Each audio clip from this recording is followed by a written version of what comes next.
قومی عوامی کانگریس کے پہلے اجلاس کی اختتامی تقریب میں چینی صدر شی جن پنگ کے اہم خطاب نے ایک مضبوط ملک کی تعمیر اور قومی تجدید کے نئے سفر کی سمت وضع کی ہے۔ عوام کا کہنا ہے کہ ہمیں CPC کی 20ویں قومی کانگریس کی روح کو مکمل طور پر نافذ کرنا چاہیے، سخت محنت کرنی چاہیے اور ایک جدید سوشلسٹ ملک کی تعمیر اور چینی قوم کی عظیم نشست ثانیہ کو فروغ دینے کے لیے مل کر کام کرنا چاہیے۔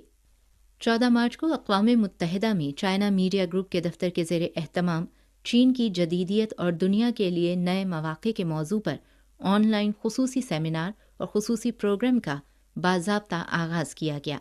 پاکستان کے وزیر خارجہ بلاول بھٹو زرداری اور دیگر معزز شرکاء نے کہا کہ چین کے دی بیلٹ اینڈ روڈ انیشیٹو سے عالمی برادری کو فائدہ ہو رہا ہے۔ مہمانوں نے عالمی اقتصادی ترقی کے لیے چینی معیشت کی اہمیت کے بارے میں بھی خیالات کا اظہار